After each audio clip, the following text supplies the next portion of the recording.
welcome everybody. I'm so happy to have our guest speaker tonight, Preston Dennett, and he's here tonight to speak to us about some of his own experiences as a UFO ET experiencer. And Preston has written so many books, I think 28, is that correct, Preston? That's right. 28 books about UFOs, ETs, all different types of experiencers. And he's got a wealth of knowledge, and I'm just so excited to have him here. I've been looking forward to this for a couple months now. So I just want to say thank you, Preston. Thank you for being here, and thank you everybody for being here tonight. So I'm going to let you take it away and introduce yourself and just wherever you want to start with your journey. I'd love to hear it. All right. Thanks, Catherine. Thank you all for coming today. I'm pretty excited. I'll just start by saying I came into this field as a complete skeptic. I did not believe in UFOs, not for 1 second. I didn't really believe in anything paranormal. And back in, it was November 17, 1986. I was watching the news with my family, and the newscasters came on and started talking about a sighting over Alaska. This is by Captain Kenju Tsurushi. It's a Japanese commercial airliner. It's now a very famous case involving two large objects, actually, which paced this commercial aircraft for many miles for, I think, almost an hour. It was on radar. It's really a fantastic case. On the news, they just kind of joked about it, laughed nervously, and moved on. It was very tongue-in-cheek. But it intrigued me because I thought, wow, this pilot, Captain Kenju Tsurushi, is lying, or he's misperceiving. He's on drugs. There's just no way this could be an actual alien spacecraft, because the stars are too far away. There's no way ETs could get here. I was very scientifically minded, and I know how far away the stars are. So I just kind of assumed that this was impossible. And I remembered that my brother Mark, my older brother, had said he'd seen a UFO some years earlier. This was like 7 years before this. I was like 13 years old, 14. He comes running into the house, and I have 6 brothers and sisters, so there's a lot of us. And he comes running in and says, "I saw a UFO." And I'm like, "No, you didn't. Shut up. Go away. I don't want to hear it." But after hearing this report in 1986, I approached Mark, and let me see, 1986, I was 21 years old, so a young man. And I asked Mark about his sighting, and he gave me a really shocking report in which he and his 2 friends were driving through Reseda, actually not far from where I live now, and came upon this craft. It was quite close to them, a few hundred feet. It was at treetop level, was metallic, had a dome on top, colored lights, totally silent. They chased it in their car for 15 or 20 minutes. They saw other people chasing it. This is what Mark is telling me. I'm like, "Oh my God, you're kidding." He's like, no, if you don't believe me, go ahead, ask Phil, ask Greg. Those were his friends. And I ended up asking both of them, and they gave the same darn story. So this was shocking to me. I knew Mark wasn't lying. He was my brother. Didn't sound like he was misperceiving. And his friends were telling the same story. So I started asking everyone in my family, kind of discreetly. And I found out my sister-in-law had had a sighting over Van Nuys Air Reserve Base here in the San Fernando Valley. And she just described these hovering lights in a triangular formation. And she also had witnesses with her. I was shocked. I thought people who saw UFOs were alone and out in the country and not well educated. And she says, "If you don't believe me, ask Adlai. You know Adlai. He was with her." So I did. I interviewed him. He just described the same thing with even more detail. So this kind of got the ball rolling for me. I started going from person to person in my family, my friends, my coworkers, and I was shocked. A lot of them had seen UFOs, and some had much more dramatic encounters. My same sister-in-law who saw UFOs described sometime later, she wasn't quite ready to tell me at first, but a few months later, she described seeing gray aliens while walking outside her home in Van Nuys. She's walking down the street and saw them standing in front of Stagg Street Elementary School late at night. Thought they were little kids at first, but they were bald. And as she walked up next to them, she saw that they were short, bald, had large dark eyes, appeared to be floating an inch or two off the ground, and kind of swiveled and turned and looked at her. And she realized, oh, these are not human, and scared the living daylights out of her. She didn't run. She didn't want to completely panic. So she just walked away as fast as she could. So I heard a quote from Jay. Now, by this time, I'm starting to pick up books at the bookstore and the library and so forth, because I wanted to disprove it. I'm like, these guys are seeing swamp gas. I mean, I knew it wasn't swamp gas, but I just couldn't wrap my head around this. And so I had quite a few books very quickly. And read a quote from J. Allen Hynek in one of these books that 1 in 40 people have been taken on board a UFO. And I thought, no, there's no way I know 40 people. That would mean I know an abductee. And that's what really got me started asking everybody. I brought it up at work. People I'd worked with for years had encounters. Diane, a lady who's, my desk was right next to hers. She says, oh yeah, me and my whole family saw this star-like object. It was darting around. I'm like, you're kidding. This is pretty upsetting for me. And then in walks Dorothy, who's very unfiltered, very outgoing. Says, oh, UFOs? Yeah, one followed me and my best friend and my mom home from the library. And she told me this incredible story where she had just left the library when it closed at 9 o'clock in the evening. This is here in Southern California, the Pio Pico Library.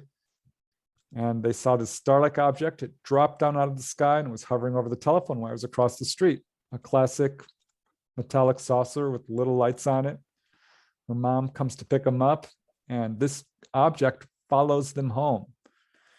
And Dorothy says, Preston, the strangest thing. We live 5 minutes from the library. I know it was 9 o'clock. The library just closed. This thing follows us home. We run inside, it darts away, and we look at the clock, and it's 10:15. I don't know what happened to the time. Dorothy knew nothing about missing time. She'd never read a UFO book. The book Missing Time by Bud Hopkins had not become a bestseller at this point. But I did have the book in hardback. And I thought, oh my God, I think she was probably abducted. So this is how it kind of began for me. Found out a lot of people I knew had really dramatic sightings. So I joined MUFON, the Mutual UFO Network, and I took their field investigator test, which was not easy. It had, a few hundred questions on UFO history and photography and weather and astronomy and so forth. And I did really well, and started interviewing the people within my family, and eventually their friends. And I just started really digging in and became a UFO researcher. And I thought, wow, this is incredibly interesting, but I have never seen a UFO myself. And realizing that, this was within my family, I scoured my own past thinking, have I had missing time? There was one possible incident when I was a little boy where somehow I had missed lunch, and I knew that couldn't have happened. I somehow fell asleep during the middle of the day. It's the only thing I could point to that was at all strange, and it just wasn't concrete enough for me to really say anything towards that. But my first real experience occurred when I went to go visit a UFO meeting in Santa Monica.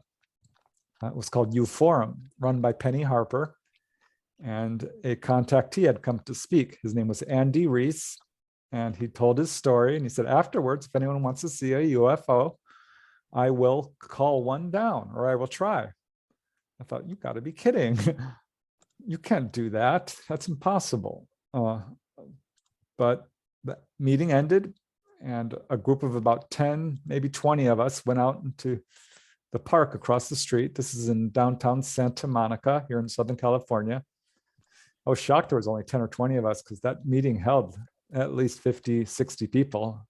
I thought everyone would want to see a UFO, but apparently not. So we all got out into the park there, and Andy Reese says, okay, let's do a short meditation. And I kind of rolled my eyes. I'm like, meditation? This is not what I signed up for. I just wanted to see a UFO, but fine, I will meditate. So we did for a few minutes. And then he points to the sky and says, they're coming. I can feel them, they're coming. And maybe for 20 seconds or so. And he says, don't look away, they're coming, I'm telling you. And suddenly this star-like object swoops down and zips across the sky. And I'm thinking, well, that could have been a shooting star. I think that, but at the same time, I kind of knew it wasn't because he pointed to it and there it was. So that was really intriguing to me, but somewhat ambiguous. When I got home, I did notice my watch had stopped. That's a detail I forgot last time I told the story. So that could be significant. We certainly see that in a number of cases. So, but that was ambiguous, and that wasn't good enough for me. And my real big year came in 1992. This was a huge year for me. I had really started digging into investigating. I was obsessed. I could not let this subject go. And I had gone over to my brother's house, Mark, who had seen the UFO. This was late July 1992. He lives in Woodland Hills. I lived in Canoga Park, just a few miles away. And we stayed up late talking about UFOs. And I'm like, okay, I have to go home. It's late, I've got to work tomorrow. I worked as a bookkeeper at that time, doing bookkeeping and data entry and so forth, office work. So I get in my car and I'm driving home. And this was just a little Japanese Daihatsu car. And I was about 3 minutes away from my brother's house on this little street that he lived on called Golondrina. It's a very narrow street in a densely populated suburb. And I'm just about to hit the main street, Canoga Avenue, and I'm coming around this hairpin corner, which is quite steep and very tight. So I can't go more than a few miles per hour. And as I'm coming around the corner, I see something swooping down towards my car. It's about 300 feet up to the right. And my first thought was it's a bird. But as I look up at it, it's clearly not a bird. It's glowing. I'm thinking, well, it's a firecracker because it's late July and right after the 4th of July. But I knew instantly it wasn't a firecracker because this darn thing dropped down out of the sky in a parabola, sort of a curving arc, and stopped right in front of my windshield. And it was an orb about the size of a golf ball, a little bigger, smaller than a tennis ball, a soft white yellow, and it stops right in front of my windshield about 1 to 2 feet away, right in front of my face. And it's not a reflection. I can see this very clearly. And it starts moving back and forth 2-3 times, stops again. It's over the hood of my car. That's how close it is. I mean, as close as I am to this computer here.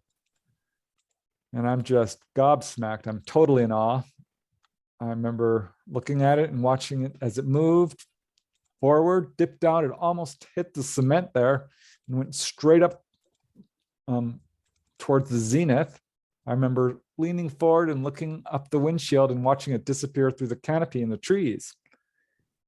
And I would always, people would ask, oh, have you ever had a sighting? I'd say, yeah, and that's my sighting. And that's how it was for years. That's the story I told. And I will say, I forgot about this sighting. I did not turn around and tell my brother, I saw a UFO. I didn't rush home and write it down, which is what I normally would do when I've had previous sightings. I completely forgot. I had no memory of it. And that was something that kind of confused me, even though I had by this time interviewed people who've had that same experience of forgetting an encounter, which is a huge red flag. If you're at all familiar with this field, that's a huge warning that this is a missing time encounter. And someone asked me years later, well, what happened next? And I could not answer. I don't remember driving home. I don't remember going to sleep that night. I don't remember anything after it. Pretty sure I had missing time.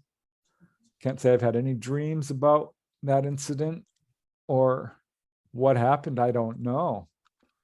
But that was my first really clear-cut case of missing time. As far as I know, probably the only missing time I've had that I can really pinpoint. So that's how it began. That was late July. Shortly after that, I went on vacation with my family to Crater Lake, Mount Shasta, that area. And one evening, my brother Mark, his wife Christy, and I stay up late because we want to see UFOs. We had brought a flashlight. We were going to call down a UFO. And everyone else had gone to sleep. And my brother Mark shouts out, "What's that? Give me the flashlight. I saw something." And Chris and I are looking at him like, okay. So he grabs the flashlight and points it upward and clicks it. And this light flashes back at us. It's quite high up there, but it was much brighter and bigger than a star. Wasn't a satellite, plane, helicopter, balloon, or anything like that. He flashes it twice. And this thing flashes twice back at us. So that was thrilling. It was clear communication. Christy says it flashed a third time. I'm pretty sure it was just twice because I was training myself to be an observer. But perhaps it did. I don't know. So that was another sort of distant sighting. It was 1 month later, Stephen Greer, who, if you haven't heard of him, is of course the founder of CSETI, Center for Study of Extraterrestrial Intelligence, and one of the real pioneers of the disclosure movement, and a contactee himself. He comes to LA to form a LA chapter of CSETI to call down UFOs. And I wasn't going to attend because he wanted to charge more money than I could afford. And the newspaper called me, the local newspaper, because I had written a UFO article for them. And they said, "We don't know why we're doing this, but we're going to pay your way if you will attend this lecture and write a little article for us about what it's about." And that was really cool and very synchronistic. So I attend the lecture and Stephen Greer starts speaking. He says, "I'm teaching people how to call down UFOs. This can be done using lights and meditation and sound and so forth. And here's one of the best examples I could find of how to call down a UFO. This is a case researched by Preston Dennett." And I just about fell out of my chair when he said that, because I had researched this case, which took place in Santa Monica, involving a gentleman who worked for NBC as a set dresser. And NBC was doing a publicity stunt where they set up a peacock's tail and kind of colored lights, computerized, for, the peacock tail's the NBC logo. Long story short, they turn this thing on, these colored lights in sort of a half disc shape, and 2 UFOs come swooping down to inspect the lights. The guy interviewed, Arnie Weiler, turns to Rick Liebert, the guy who actually set up these lights, says, "Look, a UFO." And Rick Liebert says, "Oh yeah, that happens every time I do these sort of things." He's a special effects expert. And so Stephen Greer tells this case. And he says, "Here's the second case. It's also from Preston Dennett." And he tells the other case I'd researched, which was with Rick Liebert, in which he had set up a laser on the tallest building, what was then the tallest building in San Diego. It was late 1970s. Set up an argon laser, turned it on, and this UFO showed up. So I'm like, wow, this is amazing. This is another huge synchronicity. So Stephen Greer goes through his whole lecture and says, "Okay, we're going to go to Santa Susana Pass and we're going to call down a UFO, or at least try." And a group of about 30 of us, 20 or 30 of us, went up to this relatively remote area. It's not that remote. It's overlooking the San Fernando Valley, which has over 1 million people in it. But the area was somewhat remote. And no sooner had we got there, I mean, literally we got to the spot when someone shouts, "Look!" And we all look up, and there's this object in the sky straight up. I'm going to say it was a good 10,000 feet high, maybe more, but it was huge. It was about the size of a half moon, apparent size. And it was very oddly shaped, like a blob of light just moving across the sky. Not super bright, but this was I mean, it couldn't have been a plane, couldn't have been a helicopter or a balloon or a set. I mean, I went all through the explanations very quickly and I could not identify it. It was a UFO. And we all oohed and awed and it disappeared. And we went up the next night, and this time it was a group of about 10 to 15 of us, same spot, and we close our eyes, we're doing the meditation, and as my eyes are closed, someone's shining a flashlight in my eyes. I'm thinking, how rude, you know, who's turning on a flashlight right in the middle of our meditation? And then again, and I hear murmuring throughout the group, and we're all opening our eyes because these flashes of light are coming down over our group from nowhere. It was like strobes coming down out of the sky. And it was weird because it was not normal light. I don't know how to describe it. It's like a flash bulb kind of, but you almost could feel it move through you. And that was kind of exciting. So that's how we formed our LA CSETI group. And over the next 5 years or so, we would go out once every couple of months and call down UFOs. And I would say every 5th or 10th time we were successful, almost always anomalous lights. I'd say one of the best times was we were again in the same area, and we had just packed up, we're leaving to go, and I was the first one who noticed this light on the mountaintop across the way from us. And I'm like, guys, I just saw a huge light. Did you see that? Because it blinked on and blinked off, and it was huge. And so we stopped, we got our flashlights, we flashed back, and it started flashing back at us. And for the next 15 minutes, we're flashing back at someone or something on this mountaintop. Later, some of the people went and hiked up to there, and there is nothing up there. I mean, it could have been a person, but this light was very bright. And the reason why I don't think it was a person, because at one point, this thing flashed bright prism-like red light. And I've never seen a red and that big in my life. So if someone had lights up there, they had some powerful equipment. And I don't know how they could make that red light, but that was thrilling. So that was probably one of the best adventures I had with CSETI. One final one I'll mention with the whole CSETI thing was we had gone to Topanga Canyon, where there was a wave of sightings going on from 1992 to 1994. And this was a sort of a nationwide CSETI event. People all across the country were doing it on that night. And it was my first night to lead the meditation. So I had led the meditation. There was a group of 6 or 7 of us. And I was sitting there and I got this really weird feeling that UFOs were coming down. And I kept getting this message in my head, look up, look up, look up, look up. We're here, look up. I'm like, no, I'm not doing that. I'm going to keep my eyes closed and focus on sort of imagining UFOs coming down and trying to point them to our location. Finally, I just couldn't resist this impulse any longer. I opened my eyes and looked up, and at that exact instant, right where I looked, a pinprick of light appeared, and it grew increasingly large until it covered a good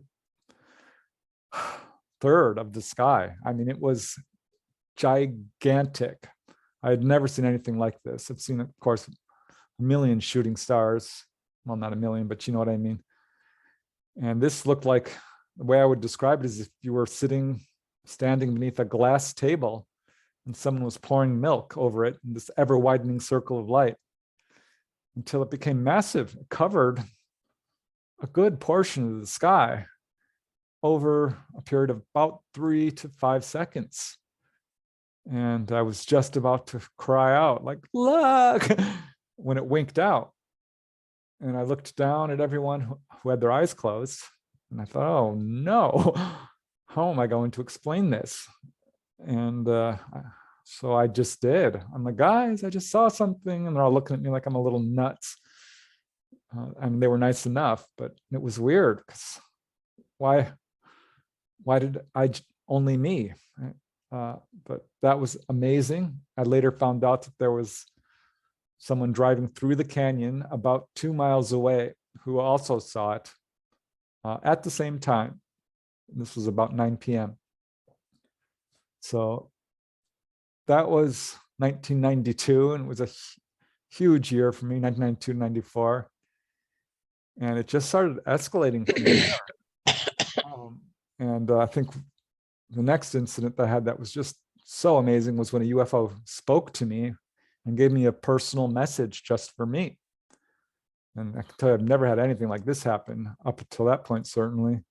I was in my condo in Canoga Park, 3-story condo, and I had interviewed this lady I'll call Wendy, who was a contactee, and described very extensive encounters in which she had been taken on board, had missing time, hybrid babies, all people around her were seeing UFOs. I mean, it was just a very intense case. One time she woke up, grays were surrounding her bed. She jumped up in panic and lashed out and kicked one of them in the neck. And she says, "It's neck snap. I think I killed it." And I'm like, oh my God. I knew of another case like that, but at the time I'd really had never heard of such a thing except for that one case besides hers. And I was transcribing this interview I had done with her in which she described this incident. And I remember leaning back in my chair thinking, I don't know what to make of this. I don't think Wendy's lying. You know, I interviewed her face to face. I still know her. She's a great friend. But I couldn't wrap my head around it. And so I'm just thinking, is she telling the truth? Yes, she is, but this can't be true. You know, you killed a gray, what? And that's when something really weird happened. I got a very strong impulse to run onto the roof of my condo, which you're not allowed to go on the roof. It's off limits, and I'm a good boy. I don't go up there. I mean, I've been up there, but it's not something I do. And instead of going straight to the roof, I don't even know why I did this. I was not thinking at all. Next thing I knew, I ran down 3 stories, pulled my eyeglasses out of the car, which I use for driving. I'm slightly nearsighted. Ran up 3 stories, well, 4 to the roof, opened the door and stared out towards the north. You know, I had my glasses on and I thought to myself, what am I doing? And no sooner had I thought that, I was up there maybe 20 seconds thinking, what's happening? How the hell did I get up here? And as I'm looking across the street, right where I'm looking, a light appears, and it's large. It's maybe 10 feet across. I'm estimating because this was 200 feet away or so. This is, let's see, a tiny little parking lot, LA River, and the next street. So not far. This was at treetop level. There's palm trees. I could see it right above the palm trees. And it was this fiery orange white light in sort of an oval-ish shape. And as soon as it appeared, it blasted me with a message, a telepathic message that wasn't in words. It was just a message that was, I don't know how to describe it, but I know exactly what it said. It said, "Hi, we're Wendy's aliens. It's us. You don't believe? Well, watch this." And again, not in so many words, but that was the message, and it was clear enough. And they're like, "Watch this." And this thing starts darting. It first starts to the left, and then to the right, and then to the left, and then to the right at super acute angles. And it would stop on a dime, go right back, stop on a dime, zoom, zoom, zoom, zoom, back and forth, getting lower and lower. It went below the tree level. It was almost touching the tops of the roofs. I mean, this was low. And 20 seconds of doing that, 10, and it disappeared. So I don't know if I had missing time or not. It's entirely possible. I do remember being absolutely stunned and kind of stumbling downstairs and thinking, well, I'm going to have to call Wendy. I should have called her right then. I didn't. I called her the next day. It was late. I'm like, "Wendy, you're not going to believe it. Your ETs came to me to say hi and to let me know you're telling the truth. And she laughed. She's like, well, what do you mean? I told you I was telling the truth. You know I'm not lying. I'm like, I know, I'm sorry. But like, I was stunned. I mean, speechless. And so we talked about it, and it was, she's laughing, I'm laughing. I'm like, I want to see a UFO. She's like, well, you just saw one. I'm like, yeah, but I wasn't ready. I didn't have a camera, and I'm like, so you're telling the truth? You're really in contact with them? She's like, yes, I told you. I'm like, well, can you call them down at will? And she's like, well, not exactly, but I'm like, well, can you set up a meeting? I'd love to see them again. She says, I'll ask. And she calls me up a few days later. She says, okay, I talked to them and they said, yes, we have to go off the Pasadena freeway or the 210 freeway in Pasadena, and they will show up. They told me exactly where to go. I'm like, you're kidding. She says, no. And this was like the next day. She says, we need to go the next day. I'm like, okay, let's go. So I went with her and I brought my sister-in-law, Christy, and her son, James, my nephew. He's like 14. And we pull off on the freeway. You're not supposed to park on the freeway, but we did. And there was this dirt road, a dirt fire break going up this sizable hill, not quite a mountain, but almost. And Wendy and I sort of hike ahead of Christy and James, and we reached the top before them. They're a few hundred yards behind us. I can't see them. The landscape has blocked them. And we had just gotten up to the top, and Wendy screams, grabs my shoulders and spins me around. And right in front of us, about 50 feet away, like right across a little street, was a UFO. This was 20 feet off the ground, and it was round. It was as big as a house. It was a perfect sphere, and it was covered with 1,000 little scintillating points of golden light, almost like a glowing dandelion. I mean, this thing was one of the most beautiful things I've ever seen in my life. It was beautiful, stunning, elegant, just unbelievably close. And we are screaming and jumping up and down. I couldn't take my eyes off of it. My camera was completely forgotten. I could not take my eyes off this thing. And it just stood there for about 5 to 10 seconds and slowly started to move away. And after slowly moving for about a few hundred feet, it picked up speed extremely quickly and shot off like a bullet, so fast it left a tracer behind it and went zooming behind the mountain. And that's when Christy and James walked up, and we're like, oh my God. So that was probably one of the best sightings I've ever had. Absolutely unambiguous, but it wasn't the last one. Following this, I'd have sightings fairly regularly. And like every time I put out a book, I'll see a light come down and kind of say hi. Or if I stop writing for a little while, which does happen, a light will appear and like I'll get a message, keep writing, keep writing. I remember one time I was driving back from San Diego, where I had a friend in San Diego who's also part of the CSETI group.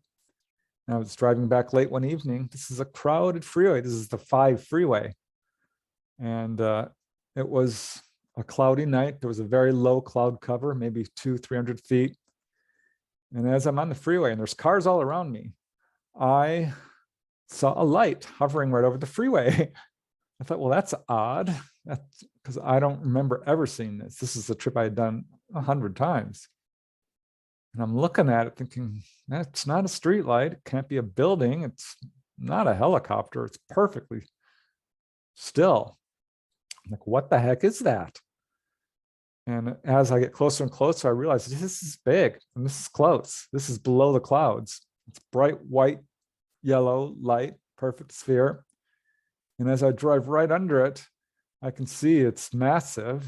It's kind of covering the whole length of the freeway. No one seems to react to it at all. I'm looking around like, well, I don't know. I don't know why I didn't stop. I kind of regret that, but at the time I was just trying to figure out what this thing was. And as I look up it, and when it's right over me, I got a message from it. And it said, again, not in so many words, but a knowingness. And I knew at that moment, this was July 9th, my niece had been born. That's what they said. Your niece is born. I'm like, what? This is the daughter of my sister-in-law who saw grays. So this is definitely in my family. And that was the message. And I got home, and sure enough, she had been born on that day, July 9th. So these are the sort of weird experiences I've had. I was once going to meet Stephen Greer at a house in, I think it was Los Feliz, Glendale, driving down the freeway. And again, a little ball of light comes barreling down and zooms next to my car, kind of paces my car on the Ventura freeway with cars all around me. And I'm looking at it thinking, could this be a reflection? But it wasn't. And it zooms off. So lots of incidents involving lights and stuff. And then there was this one incident, which I don't normally talk about, but I'll talk about it because why not? I woke up one evening in my condo to a cat walking across my bed. That's what it felt like. But the thing is, I don't have a cat. But that's what it felt like, except it was bipedal. And I'm like, huh. At this time, I was doing a lot of lucid dreaming and out-of-body exploring, which I'll get into next, if I have time. So I woke up and I was lying on my side, and I saw something standing next to my bed. And I'm trying to focus on it because whatever this is, it's rail thin. I mean, this thing is thinner than a human being could possibly be. And as I'm trying to focus on it, this thing darts out of my room in a way that's hard to describe, like a, I don't even know, like a bat out of hell. This thing moved faster than anything I've ever seen move. And my heart went thump, thump, thump, thump, thump. You know, and what did I do? I turned around and went back to bed. Kind of not the reaction you'd think you'd have, but definitely something I've heard from other witnesses when they describe their encounters. Like I did. I just turned around and went back to bed. So now I understand what that's like. And since then, I've had some very amazing ET dreams.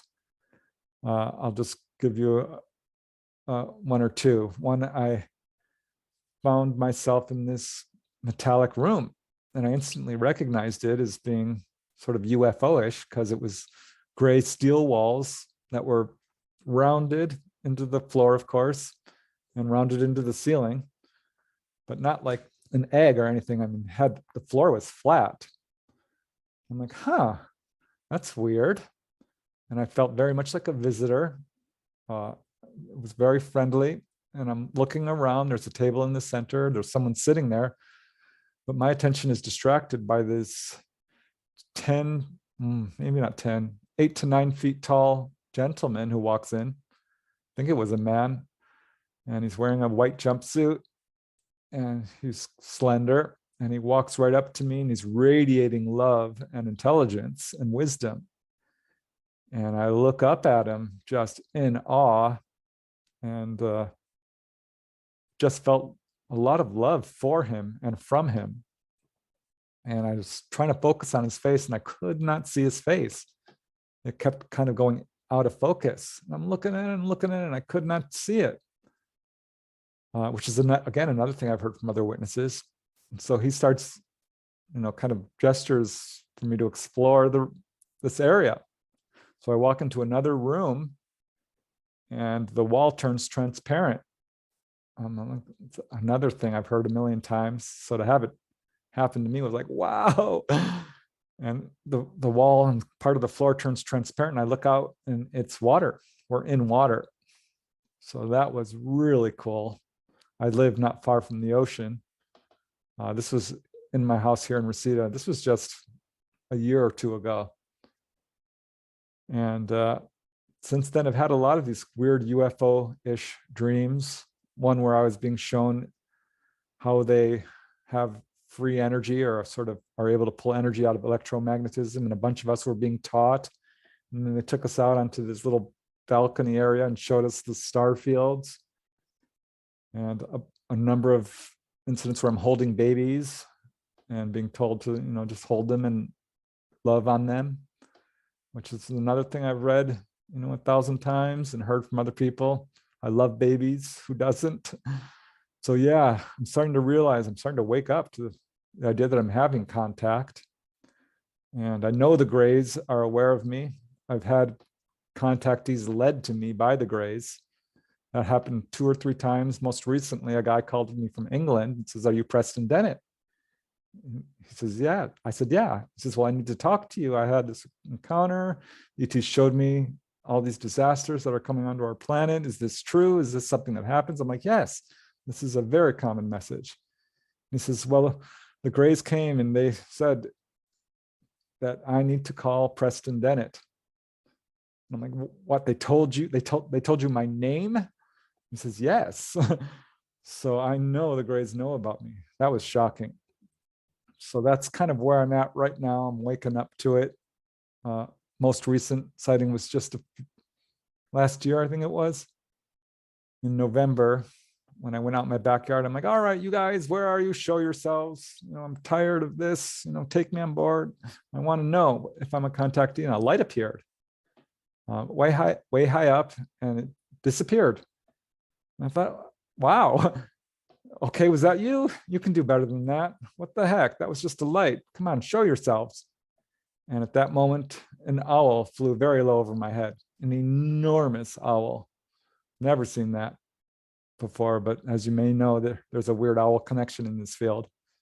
So that just seemed kind of interesting and synchronistic and little spooky almost. Not spooky, but you know what I mean. I thought it was them or connected to them. And now I'll just do I have time to talk about my OBEs? All right, because this is my favorite part of my life.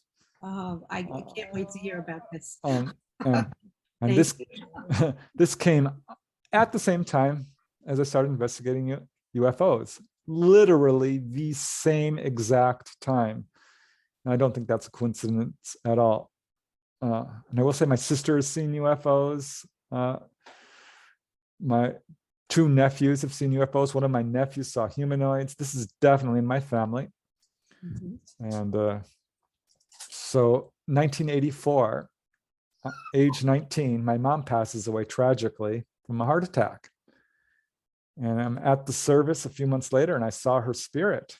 I thought, well, I am hallucinating. I'm delirious with grief. I didn't even think ghosts. Ghosts were not a part of my worldview. I didn't believe in anything like that. This is 1984. And so I didn't even think spirit, but it was a full color apparition right in front of me. And I started, in the next 2 years, I started having dreams. I would call these pre-lucid dreams, because I would wake up when my mom walked into my room and she would say, "Everything's fine. I'm okay. Everything's fine." Not in words, telepathically. And then I would wake up for real, which was very confusing. So this was a false awakening, I guess. And it kept happening. And this happened 20 or 30 times. And each time it happened, I was so shocked. And I knew it was her, because you can just tell by the quality of a person's presence when it's them. And yet it couldn't be her. Couldn't be. There's no such thing as life after death. So I couldn't reconcile this. And I felt a little insane. I was going crazy. I'm like, I have to make a choice. I need to figure out what's going on here. Is that her or isn't it? And what is happening to me? And so I started investigating dreams. And I started reading about dreams and the paranormal. And I came upon this book, Lucid Dreaming, and I just couldn't do it.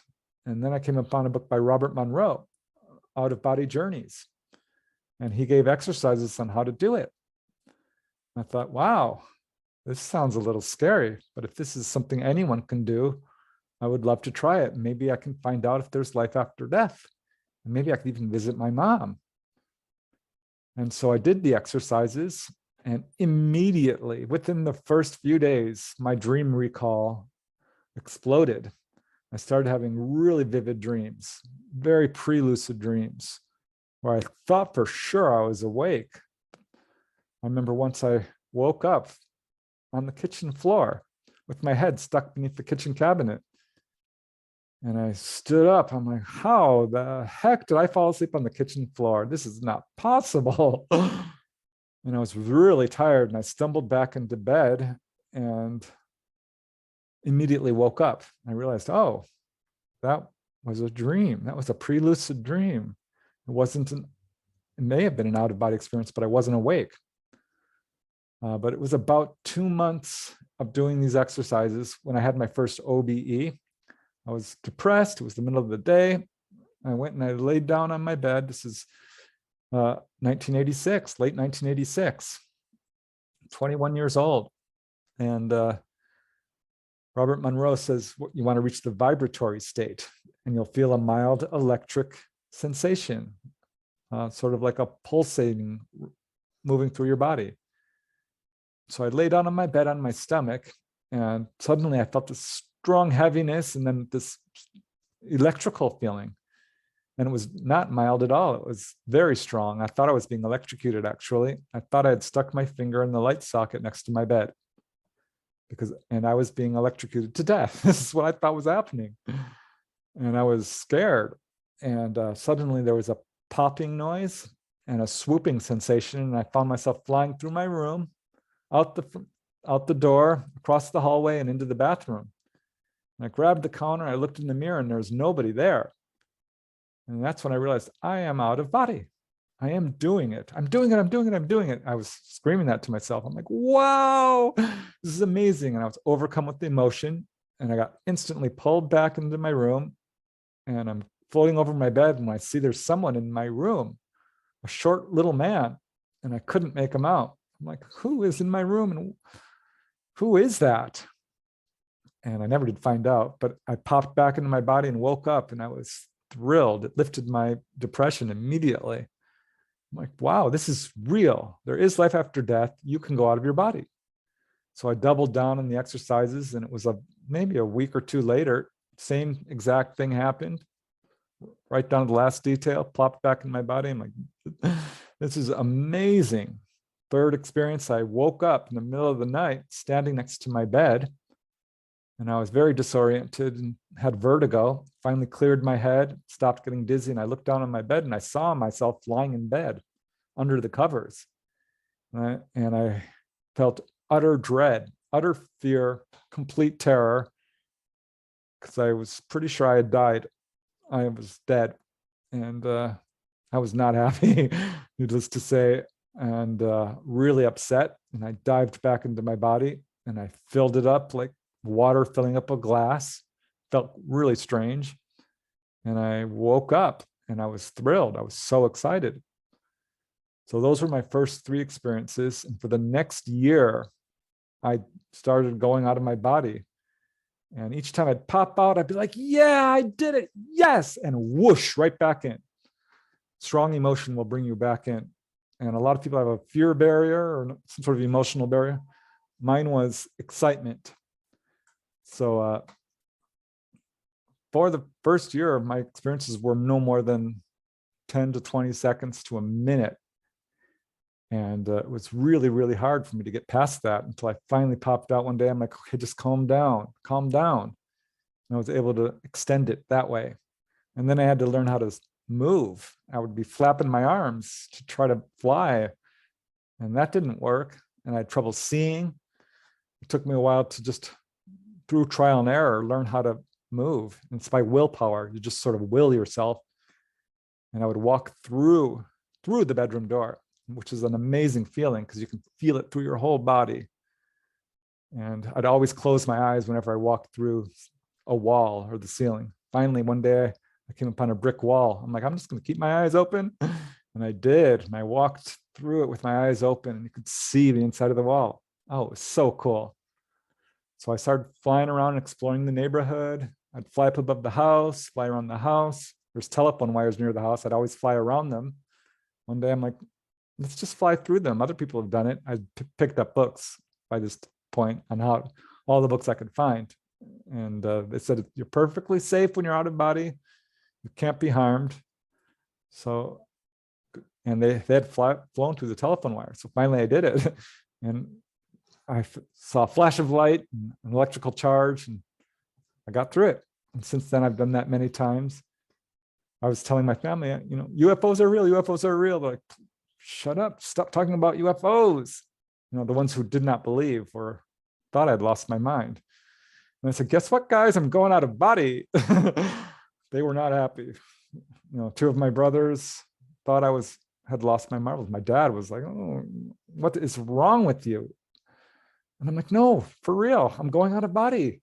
I am. And they did not believe me. And I could not prove it to them. I would be in front of them. I'd go out of body and they'd be there and they could not see me. They could not see me. And so initially it was just on Earth. I'm flying around, but pretty quick I started to get pulled to the other side. A few times my mom did appear in the house. When I pop out of body, she'd be there. And I ran up to her and I hugged her, and it was amazing.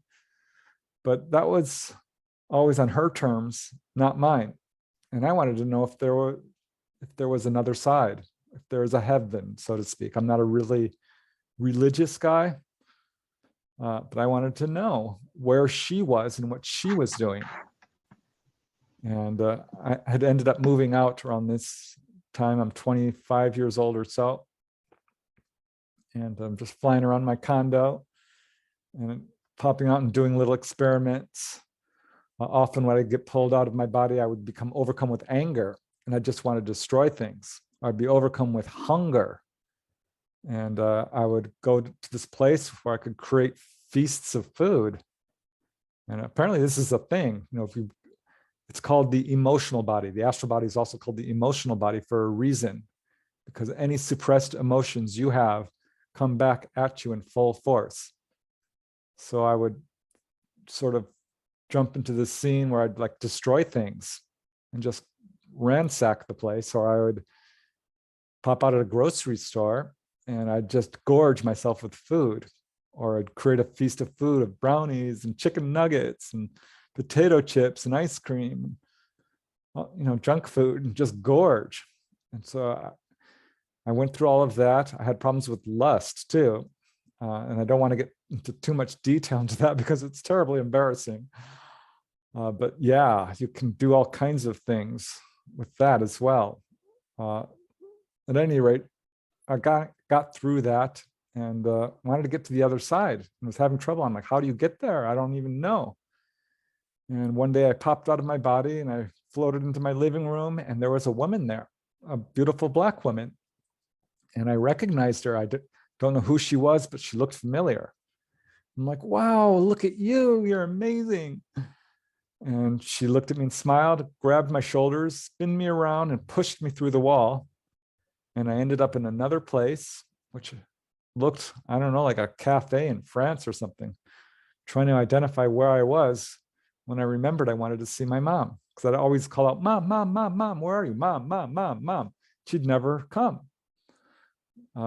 So I flew upwards and I called out, Mom, Mom, where are you? Mom, Mom, Mom, Mom, Mom, Mom, Mom, Mom. And suddenly she appeared right in front of me, and she was young. She, had wrinkles and gray hair when she passed away. She looked my age, younger. She looked 20. Beautiful. And I look much younger too when I'm out of body, by the way. By that point, I was already losing my hair. And my hair comes back in full, oh, it's gorgeous. You should see me out of body. I'm amazing. Really buff and muscular. I mean, it's just awesome. You look young again. It's so cool.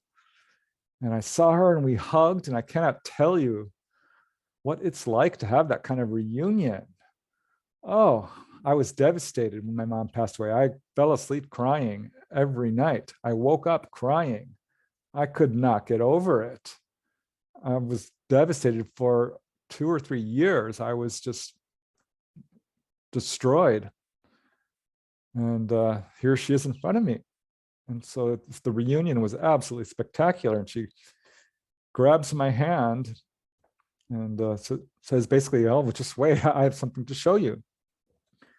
And she manifests a car and we sit in it. She's driving. I'm like, wow, this is crazy. What are you doing? She's just wait, just watch. And she zooms off into space and we go through this barrier and the car is gone and we are floating above this field, which I would call the heavenly realms or the garden place. And it's very much like Earth. It's a natural setting with green grass, but the green grass is glowing and sparkling and looks like it's made of crystal. And there are trees and they're also glowing and there are flowers. And it's just the most gorgeous place you can imagine. I looked for pictures online and the only thing that looks at all close was like Japanese gardens with the flowers everywhere and little streams with bridges over them and benches. It looks very much like that, except spectacular. The colors are twice as vivid. Everything is much more real there than it is here. Here it looks real and it looks vivid, but the detail there it's like high definition. It's like the difference between, a terrible TV and high definition TV.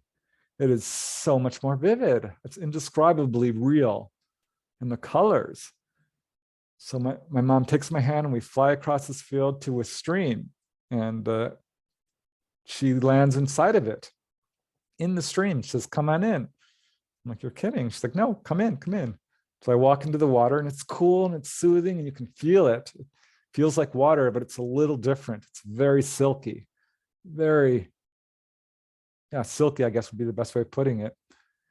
And she's like throwing algae at me, hitting me in the face with it. And I didn't want to do that, but she kept hitting me with algae. So I'm like, all right, this is war. And we started, having a little water fight, an algae fight, so to speak, just playing. And it would just slide right off of you. And I think that's what she wanted to show me, that you can't get dirty there. And we got out of the water and we weren't wet. The water just slides right off of you. I'm like, wow, this is amazing. She's smiling from ear to ear, really enjoying my amazement. And she says, I've got something else to show you. And she says, I want to take you. She didn't say it, but she sort of indicated that she wanted to take me higher. I'm like, oh, okay. And we flew upwards and we hit another barrier and we went to a higher dimension. And it was all crystal, 4 miles around. It looked like just quartz crystal or amethyst. And some of this was like sand, some were like pebbles, some were rocks, some were giant boulders, and some were cliffs and mountains. And it was very disorienting because I had 360-degree view. I could see in every direction all at once. And my vision was perfect, and beyond perfect, actually, because you could focus on a very distant area a mile away and zoom in on it. And so I was playing with that. My mom's just sitting on this boulder, this crystal boulder, watching me and letting me play and kind of laughing at my absolute astonishment. I'm like, this is amazing, Mom, this is so amazing. And she smiles and she says, look at the ground. And I look at the ground in front of me, it's this glowing white crystal. And she points at it and turns it orange, bright orange. I'm like, wow, that's a cool trick. And she says, eat it, put it in your mouth. I'm like, what? Just go ahead. She motioned, scoop it up and put it in your mouth. I want you to eat it. I'm like, okay. So I bend down and I scoop it up and I put it in my mouth. And I don't know if you've ever had Pop Rocks candy, but it's sort of like popping in my mouth. And it's the most orange thing I've ever tasted. It was so cool. And so we stayed there a brief while longer. And then we went back down to the garden realm, sat on a bench, talked for a while about life. And she said, she's fine. Everything's fine. I love you. And she pointed to the sky and she wrote, I love you in clouds. I love you. I love you. I love you. And it was time for me to go. I'm like, oh, I don't want to go. And she's like, you have to go. This tunnel opened up behind me and it started to suck me in. And I looked and yep, there's this huge glowing tunnel. And next thing I know, I'm being sucked down inside of it and I'm racing down it at super high speed. And I think this is very much like the tunnels people describe in near-death experiences. And I raced down it and popped down and kept stopping to sort of remember. I manifested dream diary in the astral state, and I wrote the whole experience down and kept going down levels until I finally woke up. So that was my first really major trip to the other side. But since then, I would do it regularly, and I would be up there for so long, I'd sometimes forget that I even lived on Earth. And it was shocking because it'd be like, it's time for you to go. And I'm like, go where? What do you mean? They're like, you live on Earth. You have to go now. I'm like, oh, shoot. I'd forgot. And I'd see my family up there who were living. And I walked to my brother, Stephen. I'm like, Stephen, what? Oh my God, you're here too. He's like, yeah. I'm like, you realize we're out of body? He says, yep. I said, oh, you do? He says, yeah. I'm like, oh, well, you remember it? He says, no. I'm like, well, what do you mean? How can you say that? I'm going to remember. If I can remember, you can remember. He says, well, I don't have that ability. I'm like, well, that makes no sense to me. Just remember it. He says, I can't. I'm like, well, do it. He says, I can't. And we started getting in an argument. And he's like, just stop. I'm not going to remember. And I called him up the next day. Of course, he didn't. Had the same argument later with my sister. It's like, I'm like, you're out of body. You know that, right? And she's like, oh, yeah, we're in the in-between place. I'm like, oh, is that what you call it? We're out of body. She's like, oh. And I'm like, are you going to remember it? And she says, no, I can't. I don't know how. I'm like, well, it's easy. All you have to do is remember. She's like, I can't do it. I'm like, well, maybe I can help you try. Is that all right? And she says, okay. And so when you're on the other side, you can create thought forms by just thinking about it. Thought rules on the other side. You can create anything you want. Forests, homes, people, anything. So I created a UFO. And it was a good one. It was bright silver, shiny, mirror-like, colored lights. It was fantastic. And she's like, wow. I'm like, maybe you'll remember that. And she says, well, maybe. But of course she didn't. So it's very strange. My dog passed away. I saw my dog on the other side over and over again. Got to visit her, Maxine. Once she came up to me and she says, hi, Preston. That knocked me over until I found out that, yeah, that is actually something that happens. Your animals can learn to speak. And whenever anyone would pass away that I knew, I can go and meet them. My best friend, Roger, passed away from alcoholism. And we could not save him. It was very tragic. And it was a couple of weeks after he died that I found myself out of body. Sometimes you just wake up out of body. And I was in a very dark, low-level place, pure blackness. And Roger was there and he was screaming in agony, saying, he's not ready. I'm not ready for this. I'm not ready. And I ran up to him or flew up to him. I'm like, Roger, it's me. It's Preston. You're going to be okay. I'm going to help you. And he's like, I'm not ready. What's going on? What's happening? He was freaking out. And I popped back into my body and I'm like, oh, we need to pray for Roger. I told everyone, pray for Roger. And I would really strongly meditate and send him love. And it was a month or so later, I popped out of body and I was on one of the lower astral realms, which are very dark and very urban, very much like Earth on a bad day, like LA, traffic. And people are just nasty and they pay no attention to you and they're caught up in their own problems. They won't look at you. They're suffering in some aspect. I'm trying to orient myself. I'm like, where am I? I saw Roger. He was behind a barrier. I couldn't get to him. I'm like, Roger. And he's like, Preston, thank you. Thank you for all the love bombs. I love you. And I'm like, I love you. And I later saw him and he was on the heavenly realms in a hospital being cared for. And he wasn't conscious at that time, but the people around him said, he's okay. You don't have to worry. So you can absolutely visit your loved ones. Sometimes, once I popped out of body and went to my front door, and there was these people walking down the street. I instantly recognized them as earthbound souls. These were three men, young, who had presumably been murdered or something. And they were murderers. I knew it just by looking at them. They had very evil aura, and they saw me. We locked gazes, and they came right for me, scared the living daylights out of me. And having read the books, what you're supposed to do is, send them love, like put love towards them. And I'm like, nope, I'm not doing that. I am getting the heck out of here. And I went right back into my body. So occasionally you will contact earthbound spirits. And at some point you'll be used to help people cross over. And I had read about this. I'm like, well, I'd like to try that. And I was taken to this little girl who had been murdered. That was my impression. She was buried under a house.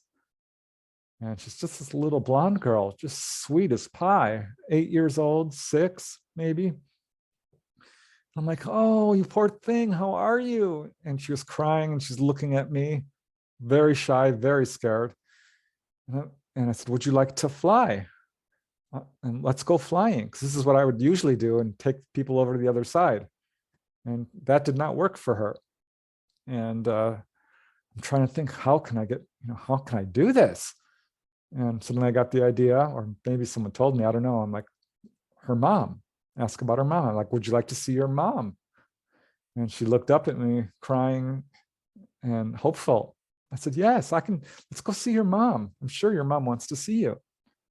And so she took my hand and I flew her over up to the other side. How you get to the other side, or that's how I do it, is fly super fast straight upwards, and you go through the barrier, through the veil between the worlds, and you pop out into the garden realm. So as soon as I did that, she let go and off she went. I couldn't track her, unfortunately. Just a few more experiences, because I don't want to run out of time, but stop me if I'm out of time. But I was having this problem in my house where the lights kept going on in my library, where I keep all my UFO books, my ghost books, and my books on, disasters and shamanism and stuff, and psychic powers. I've got a huge library of books. And I'd walk in there and the light would be on. I'm like, wow, that's weird. I don't keep the light on there. This is impossible. So I turned it off. And I go there the next day. I'm like, light's on. And so is the fan. I've got a fan on the ceiling. And I turned it off. And that happened 5 times until I'm like, said, who's ever in here? What's going on? Someone's in here. Stop doing this.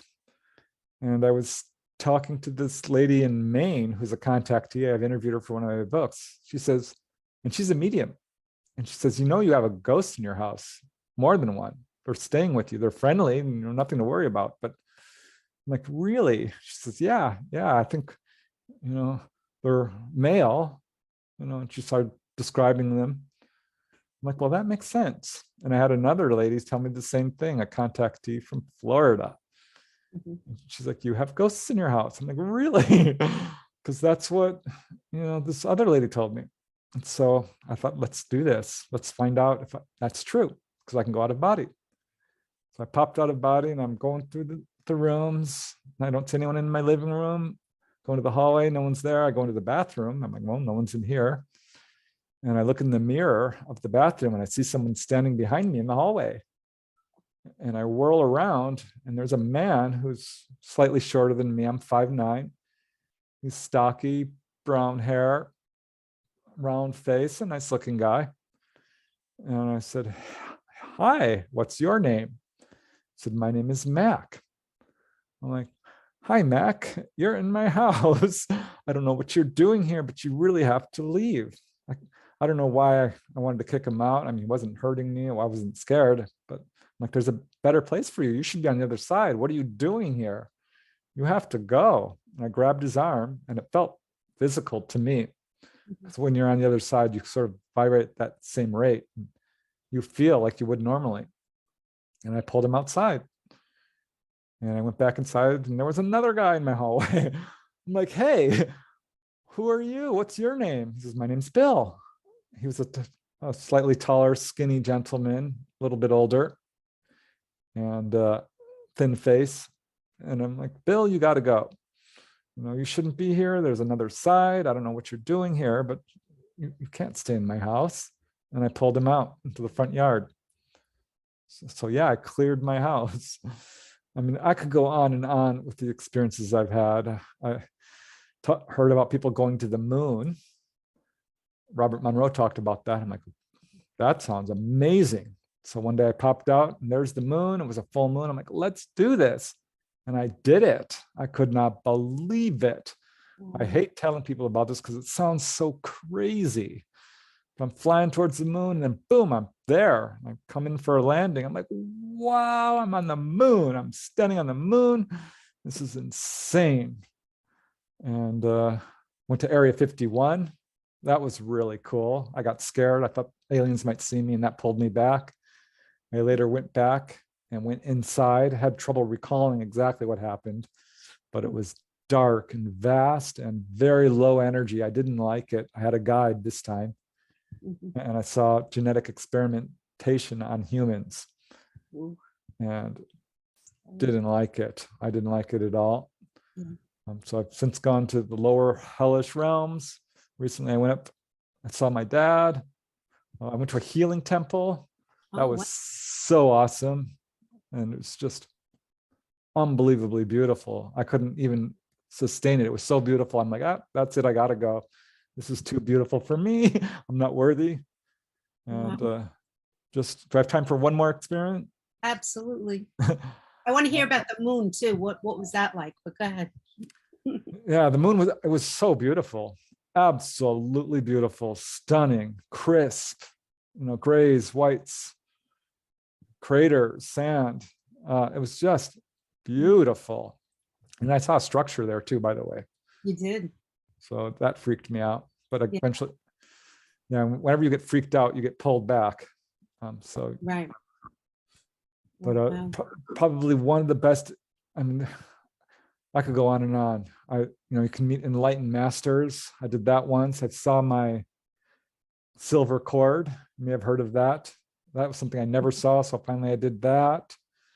I can see all your past lives. You're usually pulled to the death scene. So can be traumatic, but it's all kinds of fun. Someone asked me, are you dressed on when you are out of body? I'm like, I don't even know. So once I popped out of body and I looked down, I'm like, yep, I was wearing a dress shirt, kind of usually wear to work, and shoes. So yeah, I get dressed up when I go out of body. I'm not in my underwear, how I sleep. And once, like people are like, what does your body look like? I'm like, I don't rightly know. So I popped out of body and I took all my clothes off and I inspected myself. And yeah, you've got a normal body. But if you stare at it, it disappears and you turn into a ball of light. And you actually emit light. Once I'm flying along over the field, and I'm like, what the heck is that light? And I turned around and there's nothing behind me. So I come in for a landing and it's super bright. I'm like, what is that light? It's gorgeous. It's this divine, beautiful light. And as I land, I realize it's me. It's coming off of me. Like, oh my God, I am glowing with light. Wow. And so you're like taken to heal people, but probably one of the coolest experiences I've ever had was going to visit the Akashic plane, the Akashic library. There are different levels. There's the etheric plane, and that's sort of Earth.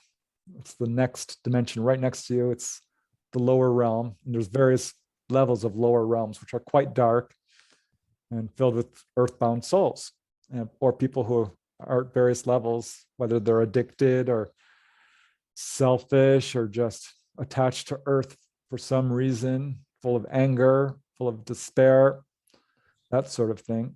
And they're very hard to deal with and will attack you even. But beyond, then there's the astral plane, which is the garden realm. And then there's realms above it. Eastern religion has got them all mapped out to like physical plane, etheric, astral, mental, causal, Buddhic, I forget, Atmic, I think that's it. So they've got them all mapped out. But I'm just going there, bumbling around, and heard about the Akashic Library, which you can supposedly visit and learn about yourself. I'm like, well, this sounds cool. Other people have done it. And if they can do it, so can I.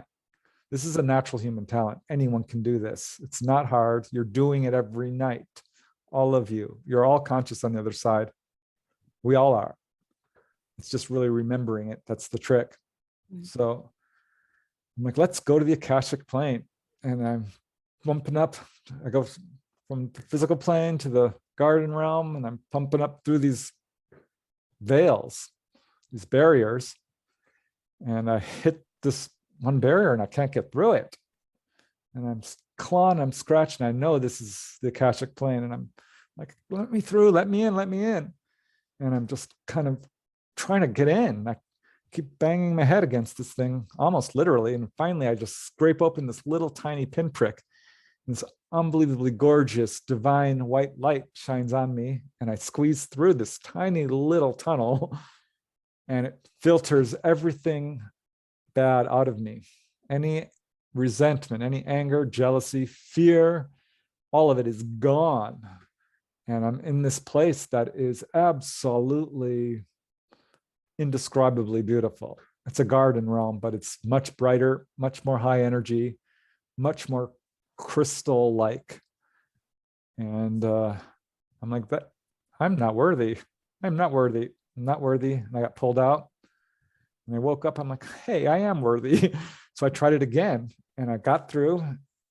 And I'm like, wow. And I'm looking around, and it was so high energy that I could barely stay conscious. And I saw my mom, my mom was the most loving person you would ever want to meet. So it's not surprising to me that she was able to be up there easily. And I'm like, Mom, you're here. You know, is this the Akashic plane?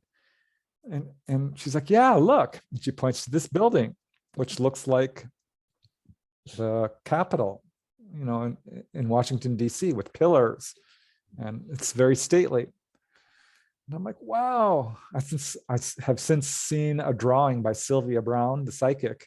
She drew it in one of her books. I'm like, oh my God, that is almost exactly what I saw. There was a little bridge over this lake. And I'm like, Mom, let's go. And she's like, oh no, I'm not going. You have to go alone. This is for you. I'm like, oh, okay.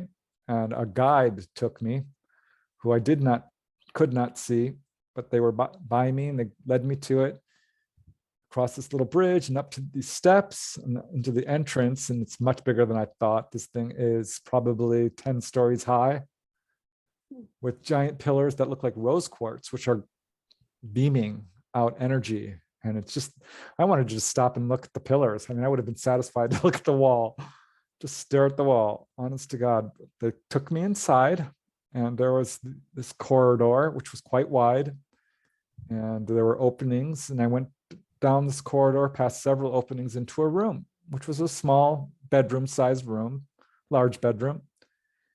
And I'm looking around, and there looked like there were windows or screens. And they led me to one of the screens and or windows, and they said, look at it. And it came to life. And this was a large picture window, you know, 3 feet across, maybe 4. And I'm just maybe 3 feet away from it, 4 feet away from it. And an image appeared of a person. And I knew that this person was me in a past life. And it was a man. And then another image appeared, and it was a man, a black man. And then another image appeared, and it was like an Asian woman. And then it started rattling through images like a deck of cards. And there must have been 50 or 100 or 200 people. And it was going so fast, I couldn't really register who these people were. I just saw each of them for a split second. And the message was, these are your past lives. These are all the lives you've lived or will live. And it was mind-blowing, to say the least. And it stopped on this one gentleman who was so handsome. He was bald. He looked really wise, and I want to say old, but he didn't look old, but he was definitely older than I was. I would say maybe 60s or something, but he didn't look old. He looked young. So it was confusing. And I'm looking at him, and he's got these gray silver eyes and this beatific smile, and he's radiating wisdom. And I'm like, oh my God, is this me? Is this a past life? And he steps out of the window and stands in front of me. And then I knew that this wasn't a past life. This was a future life. This was me having reached my goal of enlightenment, spiritual enlightenment, becoming a fully realized human being. Wow. And I fell to the ground on my knees and was overcome with emotion and just looked up at him weeping, kind of, because it was a lot to take. Wow. It really was very emotional for me. And I got pulled back. I had to go. I couldn't take it anymore. But yeah, I could go on and on and on. It's an awesome thing. I could not recommend doing this enough. Wow. So easy. I love it. And I'm still doing it. And one more thing, no one would ever see me when I pop out of body. I finally went to Florida, where I know this lady, and appeared in front of her. And she saw me. She absolutely saw me. Saw you. She called me the next day. I saw you. And then she came into my room and I saw her full on apparition, because she knows how to do this too. Wow. So when she saw you, was she in her regular body or was it in the astral? No, she was on the phone. Oh, okay. She swirls around. She looks at me and she says, Preston, I can't talk now. I'm being robbed. I'm like, oh no. And that pulled me back into my body. And she calls me up the next day. I'm like, we're talking. And she says, oh, I saw you last night. I'm like, you did. What did you say? She says, well, I was on the phone. I turned around, I saw you, and I screamed out, Preston, I can't talk now. I'm on the phone with Rob. Oh. I'm like, oh, thank God. Because I thought you said you were being robbed. She's like, oh, no, I was on the phone with Rob. Oh, that's funny. Oh, wow. Wow. Very cool. Very cool. Well, thank you so much for sharing all that. That was an incredible journey that you just took us all on. Just amazing, Preston. You are amazing. I want to just go astral traveling with you, and I've never done it, but I know I do it, but I don't remember. But wow. Whoa. So I'm just going to ask if anybody would like to ask Preston a question, just to raise your hand. There's a function on the bottom that says reactions. And if you click on reactions, you'll have the raise hand function, and then you can use that. So I see Elizabeth, you're up next. Hi, excellent presentation, Preston.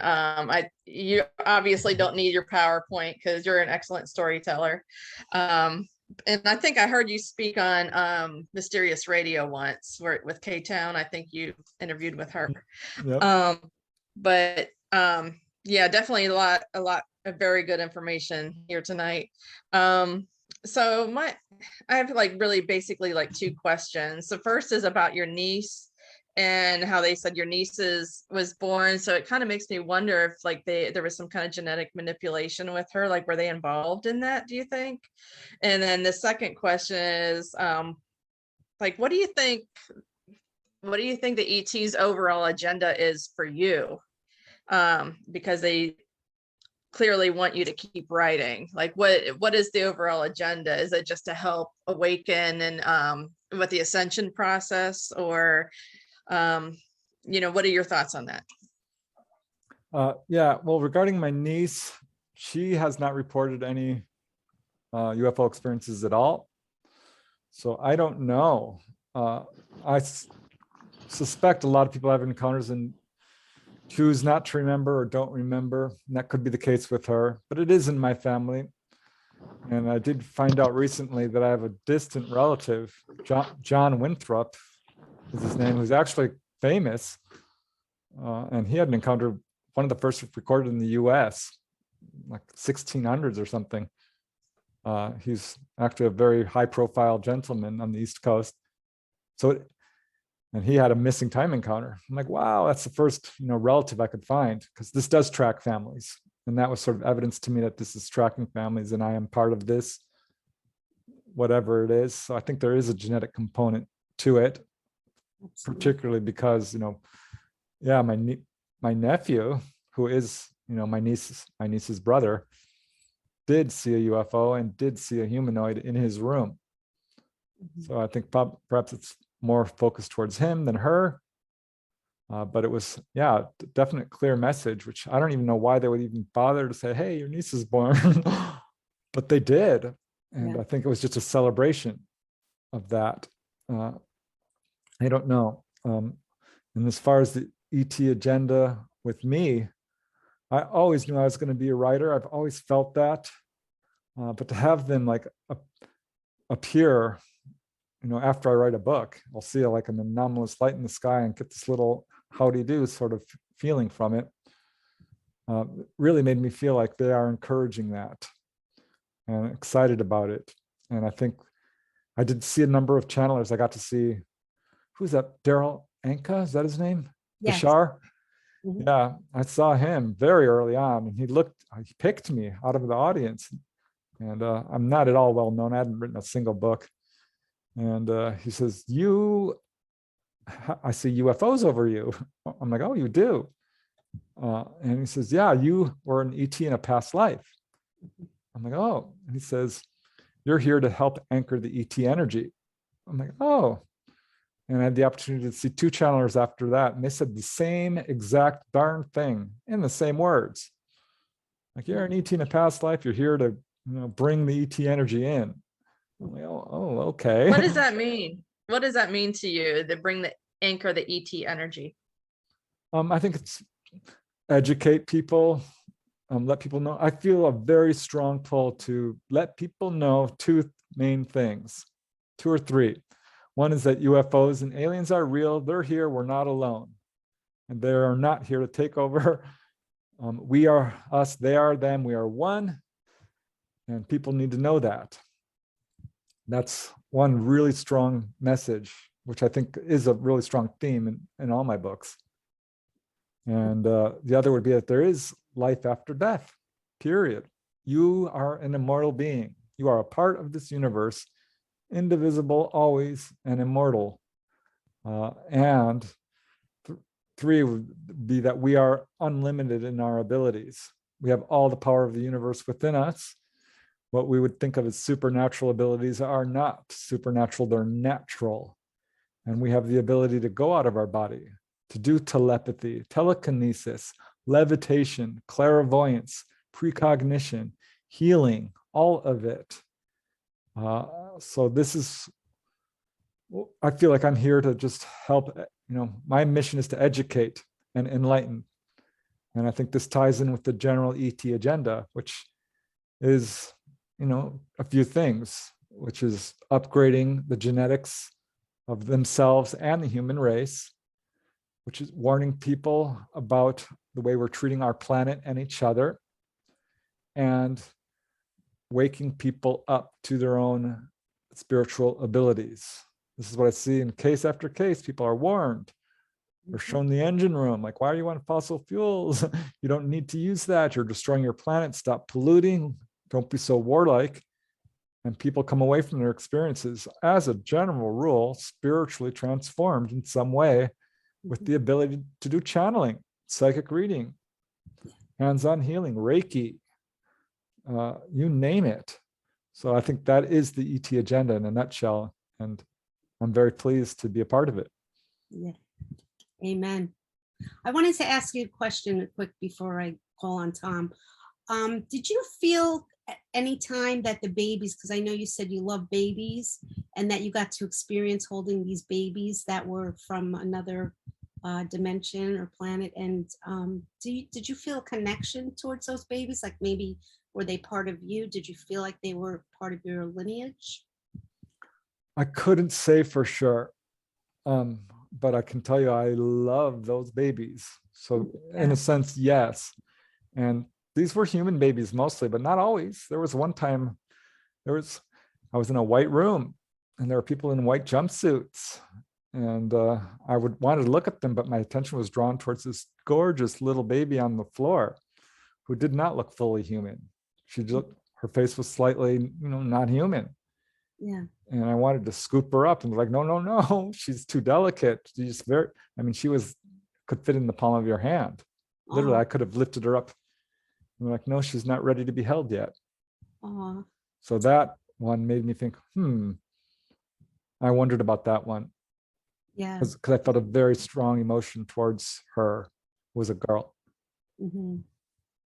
Well, thank you. Tom? Yeah, thanks. Preston, absolutely fascinated by your story. Just wanted to let you know you did such a great job. Absolutely enthralled.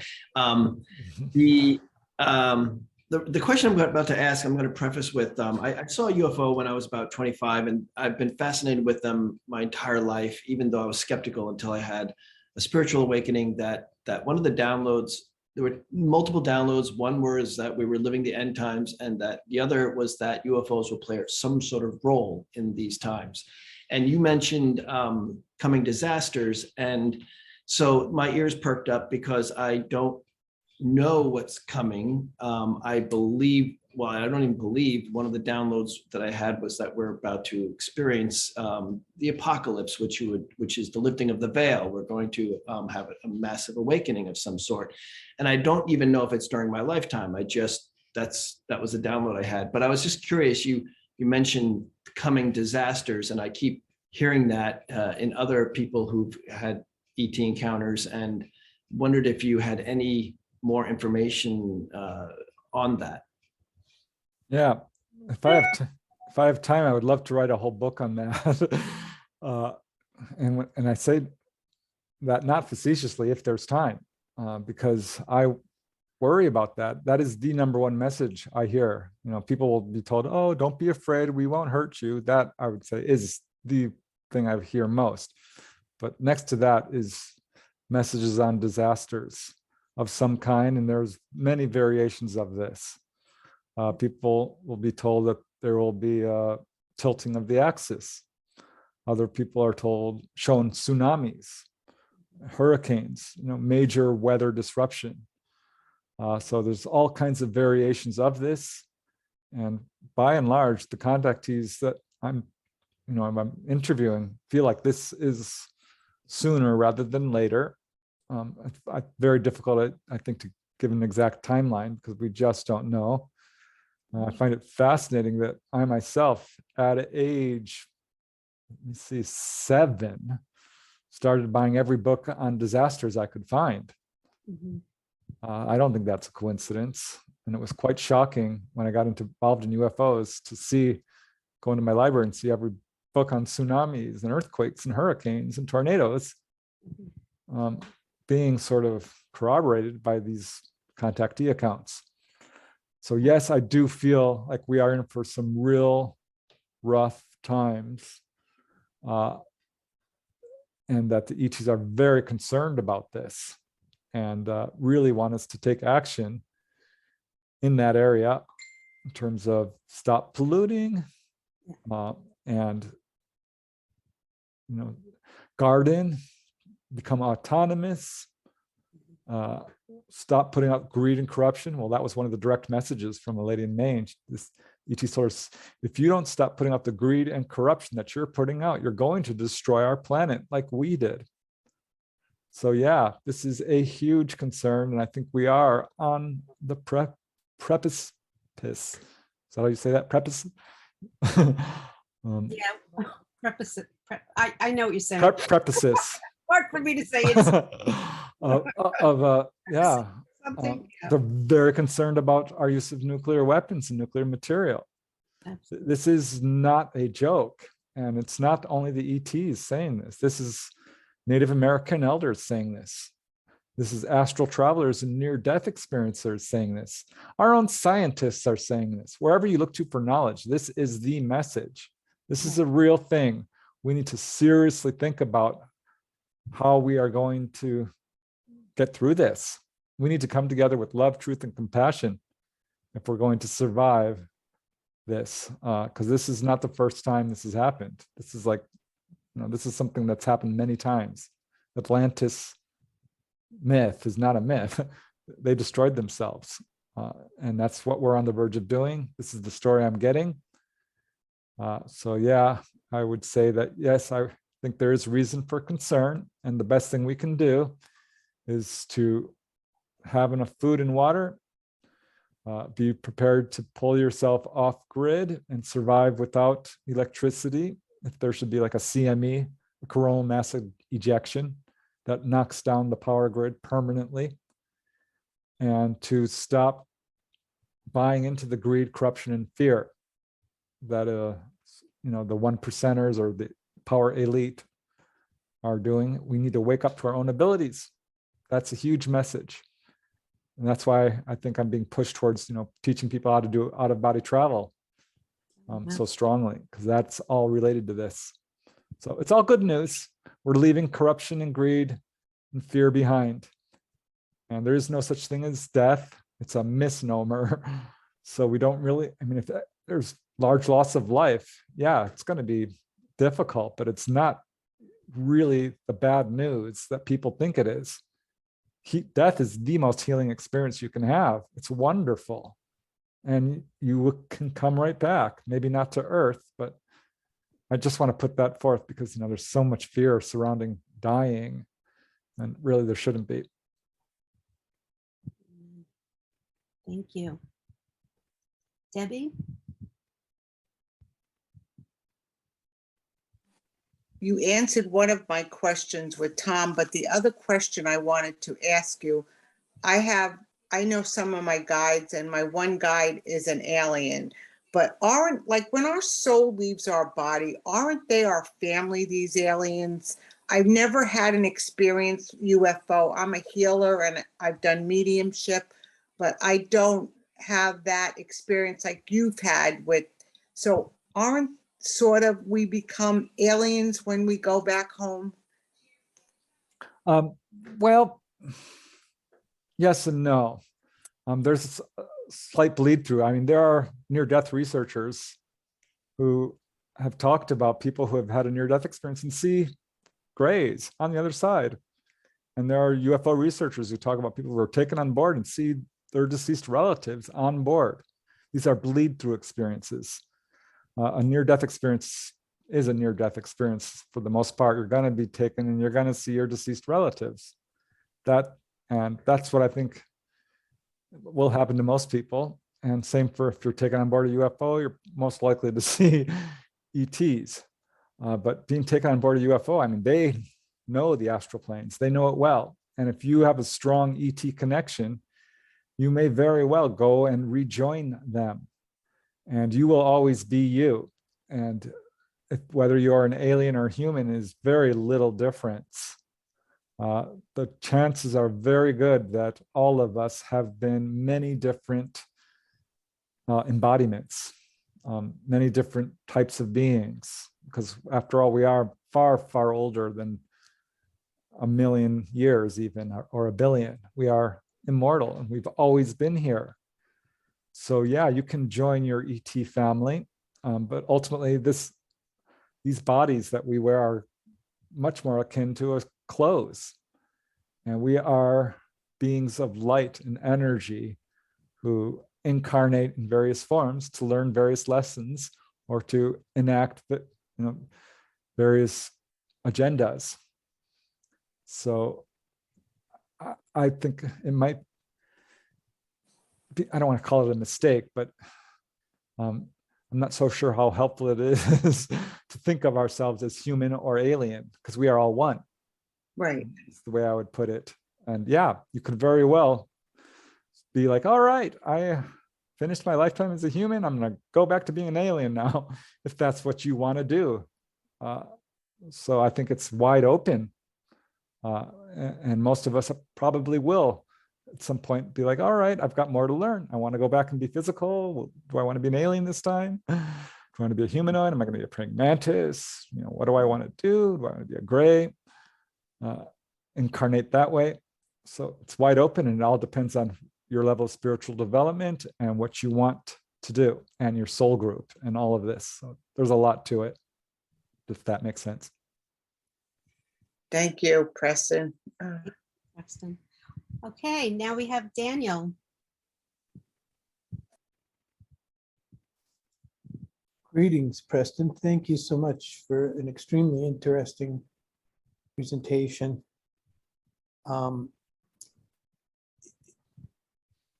you may have touched on this, but what would you say is the most important message? I would say the most important message is love. Love is the answer. And all our problems would fall to the wayside if we allowed love, truth, and compassion to guide our actions. Anytime you make a decision, make it through the lens of love, not fear.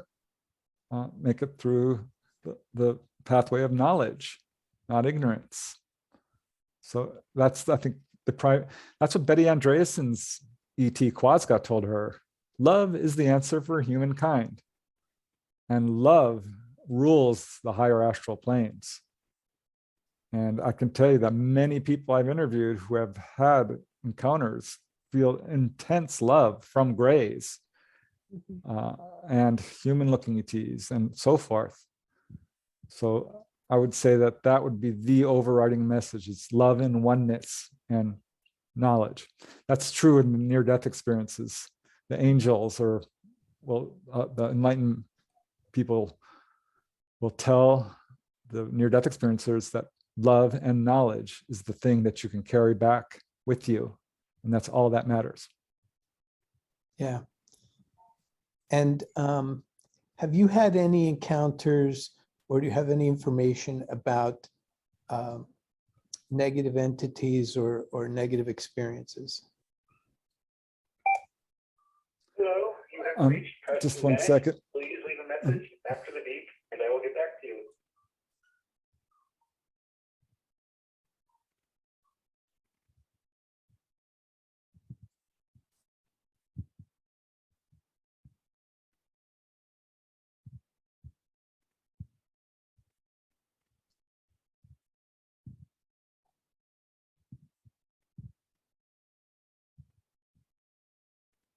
That was a great question, Daniel. Okay. All right, I'm getting a message, so she's still talking. But so you asked about negative entities?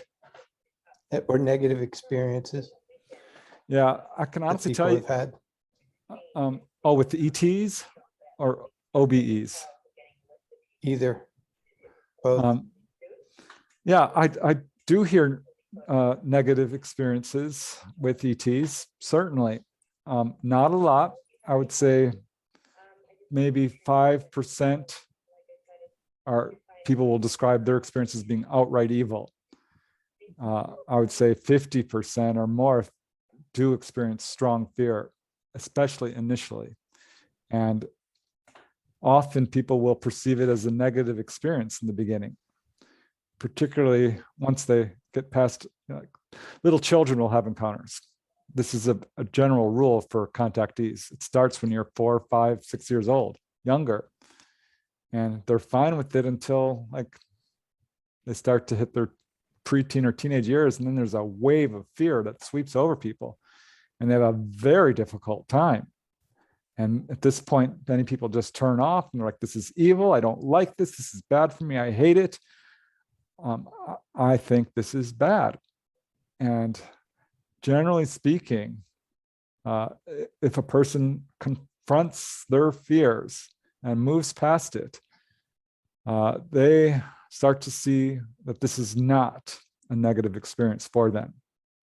This is a very difficult question to answer, because when you wake up and there's grays surrounding your bed and you're screaming and they're like, don't be afraid, why are you afraid? And you need to come with us. And you are absolutely terrified and finding yourself being undressed and put on an examination table and you see medical instruments, you can go out of your mind with fear. And at that point, what usually will happen is they will take your memory away. You'll have missing time. They will render you unable to move. And this can be interpreted as a very negative experience, because let's face it, people come back with nightmares, PTSD, marks on their body. So I can see how this can be interpreted as a negative experience. And yet I'll talk to people who have the same exact experience and they're fine. They're like, no, what didn't scare me at all. And they're given freedom of movement and they remember. So if a person doesn't have a strong fear reaction, they are given a tour of the craft, taken to the engine room, they're taken to the helm, the control room, and told how to fly the craft. This is not unusual. This is when they start to get loads of spiritual information and warnings and all kinds of messages. So what I've seen is people evolve and come to realize that this is not a negative experience for them. What they initially thought was negative isn't. And not everyone comes to this. And I have to tell you, I think some people probably do have just plain outright negative experiences. I'm not going to say they're all our space brothers, because they're not. And I know people who have suffered medically from this. But again, I wrote a book on healings. And I think that's the primary thing when people are being physically examined is it's a checkup. And they are healing you. A lot more people are being healed than the 300 cases I've documented from every major researcher, from Bud Hopkins to John Mack to David Jacobs, who takes a dim viewpoint on all this. And yet there's reported people being healed of diphtheria and pneumonia. People are coming back spiritually transformed. I don't think the ETs are trying to scare people. I don't think there's any evidence that they are of sadism or torture or outright hostility or trying to take over. It's the opposite is what I found. Initially, I did not feel that way. I too kind of came around after studying this objectively and stepping back and really looking at it. So I think, there's a lot, this is a big universe. And I'm sure that there are some ETs out there who don't understand people's fear. And so they're doing things to you and they're not understanding why the heck you're screaming. That happened to Whitley Strieber. They're like, why are you screaming? What's wrong with you? And he was terrified. I've heard there are a fair number of people who have negative experiences, and then in time they realize that it wasn't so negative and that they feel more positive about it. Yeah, that's exactly right. And this is exactly what Barbara Lamb will tell you. And I love her as a researcher because she's someone who's done the field work. A lot of people like just dip into the field and like, this is negative. And but if she's talked to hundreds upon hundreds of people, thousands, probably more than I have, and she came to the same exact conclusion. I had a dream once that I was giving tours of an alien ship to tourists who were visiting. That was pretty interesting. Yeah, a dream I hear all the time from people is like, from contactees is, I'm the one who leads the people into the ship. I'm the one who leads people around. So to hear you say that doesn't surprise me. Yeah. Well, thank you. I'll let others ask questions. Thank you. Oh, and where are you located? You're in California? Yep, Reseda. Yeah, I have a website. If you want to contact me, you can just punch in my name. Thank you. Preston, I'm just curious, have you come across people that have experienced other types of beings besides the gray aliens? Yes, a wide, endless variety. Okay. Mostly grays, I will say that. Yeah. 50, 60, 70% are grays or some variation. Okay. Whether it's the little tiny 3-foot AI type grays, are usually described as non-emotional because they aren't emotional, to the 4 or 5 foot tall grays, to tall whites. Praying mantis is quite common, human looking, but there's a category, kind of a catch-all of strange humanoids. Yeah. And I've heard them all. Yeah. Cat-like ETs. Yeah, that's, I was going to ask you about the feline beings. And do you hear of them often? No, not often. Okay. And what about the lion beings? Have you heard of them? I haven't personally gotten a case. I've heard of them. Yeah, I've heard of them. I feel like all the animals we have here have their counterpart. Yeah. To some extent. It's true. And that life throughout the universe is essentially the same. It's humanoid. And that's true with animals too. I mean, I think DNA is probably universal. I can't prove this, but I think that's what we're gonna find. And the almost without exception, ETs are described as humanoid, but it can be any type of humanoid. People call me all the time, say like, oh, I saw a 9-foot tall humanoid with orange hair and a broad face and a giant chin and straw-like hair. Yeah. Have you heard of that? I'm like, no, Yeah. no, I haven't. So there's lots of unique beings out there, or unique-ish, but we have huge variety here on this planet. I mean, just look at the little pygmies, or the 8-foot tall with 2 C's, and every color. It's beautiful. Absolutely. And then look at all the animals that we have, and all the different species, and all the fauna and the plants and the trees, and it's just endless, right? And then all of the ocean life that we have. So, when you think about the universe and all of the different dimensions that are out there, it's just endless how many different beings there could be. Really. Yeah, it's really wonderful. Actually, I'm so happy that we're finally beginning to, because I feel isolated here on Earth. Yeah. I would love to join the community that's out there, and I'm hoping that that's what will happen. Yeah. Well, I think that by doing the work that you do, and the work that we're all doing, to be, open to this, to be having experiences, to be having dreams, and, seeing things in our meditations, or just, seeing a UFO or anything like that. I think we are doing that. We're bringing the two worlds together. That's part of bringing heaven to earth. And Yes. you're a big part of that, and I think we all are, actually. So, or else we wouldn't be here, right? We would not be on this call tonight, for sure. So Yeah, I think we're on the verge of leaving the cover up behind, leaving greed and corruption and all of that. yeah. And not waiting for the government to tell us it's real. yeah. Who needs them? We already know. Yes, that's right. Disclosure has already happened. It's been happening for a long time. Exactly. Yeah. So, well, I want to just thank you so much, Preston, for being here tonight. Did you want to ask one? Is it okay if we have time for one more question, and then I'll say my parting words? Yeah. Carla? Thanks so much, Catherine and Preston. Thank you so much. I just wanted to ask a quick one. Humanoids, when you say that, is that like a hybrid between humans and star friends? No.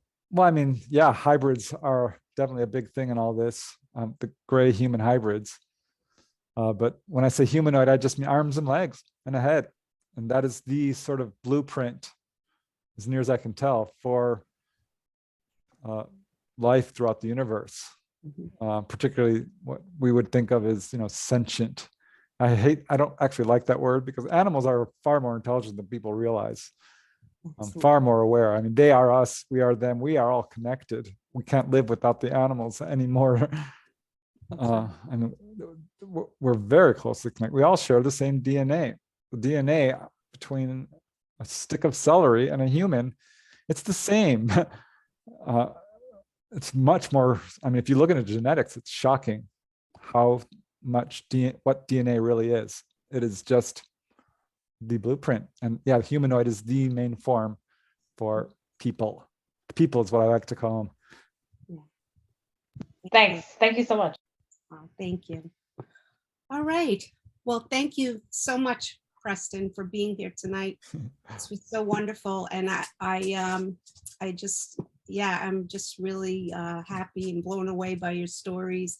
And I forget who said it, but you are an awesome storyteller. So we didn't need the pictures at all. Just listening to your stories were mesmerizing, and I could just picture everything that was happening as if to me. So thank you so much. And I hope you come back again and be our guest. And I would love to hear more from you if you're open to it. And anytime you want to join us, I'll keep sending you the monthly emails. And it was just such a pleasure to have you here tonight. Thank cool. you. Thank you. I'm honored and humbled. You guys are awesome. Thank you. And yeah, Preston has an awesome YouTube channel. If you guys want to check that out. What is it your name, Preston, or? Yeah. Yeah. UFOs in the Paranormal with Preston Dennett. Yeah, just punch in my name, it'll take you there. Yep. And then if you want to check out any of his books, he's got 28 books right now until the ETs push him for that other book that he's going to be writing. Yes, it's almost done. So, Oh, okay. What's the name of that one? Do you have a name for it yet? yeah, I do. I'm not quite ready to reveal it, Okay. but Can you give us can I? Excuse me? can you give us the subject of it, or what, like a little hint of it, or no? Yeah, absolutely. It's about a lady from Florida who's having full conscious contact, and I've done hundreds of hours of interviews with her. Oh, Ever very since cool. age 14, she's had full on benevolent contact. And the story she's told me, I've heard piecemeal from others, but never quite in a continuous narrative. And I think it's going to knock people's socks off. It just knocked my socks off. Oh, wow. It's an amazing, amazing story. This Oh, lady who's had a lifetime of experiences with the Greys and many other ETs. So it's going to be out soon. Hopefully I'm aiming for like the next couple of months here, but we'll see. Oh, okay. Well, that sounds awesome. We can't wait to see what that book is titled, and I will definitely check it out. And everybody, if you feel called to, check out Preston's books, and yeah. So thank you again, Preston, and thank you everybody for being here tonight. We didn't have a lot of time left for the sharing portion, but we will definitely try to save that for next time. I'm also, I will be starting a sharing group in February for people that are having experiences or any kind of UFO, ET, NDEs, OBEs, spiritually transformative, mystical, meditative, mediumship, spirit world. I mean, the sky's the limit, but I'm going to be doing a sharing group for people just dedicated for those, those kind of topics. And I'll be starting that in February. So I'll send out the information for that when I get closer to it. So, all right. Well, thank you, everybody. Have a great night and have a great month if I don't see you. And I look forward to seeing you next month in February. All right. Thanks, All right. Catherine. Bye. Thank you, Preston. Thanks, Catherine. Preston, thank you, Catherine. Thanks, guys. Good night. Good night. Thank you. Thank you for coming. It was